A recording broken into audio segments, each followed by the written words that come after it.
എന്നെ സംബന്ധിച്ച് വ്യക്തിത്വ വികാസത്തിന് കാരണമായ ഒന്നാണ് ജനം എന്നുകൂടി എനിക്ക് പറയാൻ സാധിക്കും. വളരെ നേരത്തെ തന്നെ ജനവുമായി ബന്ധപ്പെടാറുണ്ട്.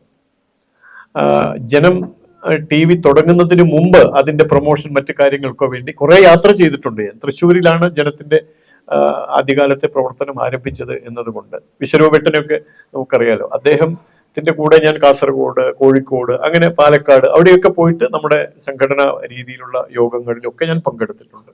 നമുക്കൊരു ചാനൽ വേണം എന്ന നിലയ്ക്കൊക്കെ സംസാരിച്ചിട്ടുണ്ട്.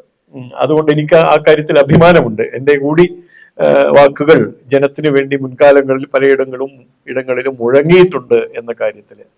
പിന്നീട് ഈ നിലയ്ക്ക് സംഘടനാ ചുമതലയിൽ വന്നപ്പോൾ പലപ്പോഴായിട്ട് ചാനൽ ചർച്ചകളിൽ മറ്റ് ചാനലുകളിൽ പോകാൻ ഞാൻ അത്ര താല്പര്യം കാണിക്കാറില്ല. പക്ഷെ ജനത്തിൽ നിന്ന് വിളിക്കുമ്പോൾ മടി കൂടാതെ, വിഷമം കൂടാതെ, സന്തോഷത്തോടെ, ജനമാണല്ലോ, സ്വന്തമാണല്ലോ എന്ന നിലയ്ക്ക് പങ്കെടുക്കാറുണ്ട്. അപ്പൊ ആ നിലയ്ക്ക് അത് ജനത്തിന് വേണ്ടി ഞാൻ സംസാരിക്കുകയായിരുന്നില്ല. എനിക്ക് തോന്നുന്നു എനിക്ക് വേണ്ടി ജനം ഒരു അവസരം തന്നു എന്നാണ് ഞാൻ കാണുന്നത്. എന്ന് വെച്ചാൽ നമ്മുടെ ആശയങ്ങൾ പ്രതിഫലിപ്പിക്കാൻ, ആവിഷ്കരിക്കാൻ പറ്റുന്ന നല്ല ഒരു വേദി എന്ന നിലയ്ക്ക് കാണുകയും അത് വ്യക്തിത്വ വികാസത്തിന്റെ ഒരു ഉപാധിയായി തന്നെ ഞാൻ അതിനെ പരിഗണിക്കുകയും ബഹുമാനപൂർവ്വം അതിനെ അങ്ങനെ കാണുകയും ചെയ്യുന്നു.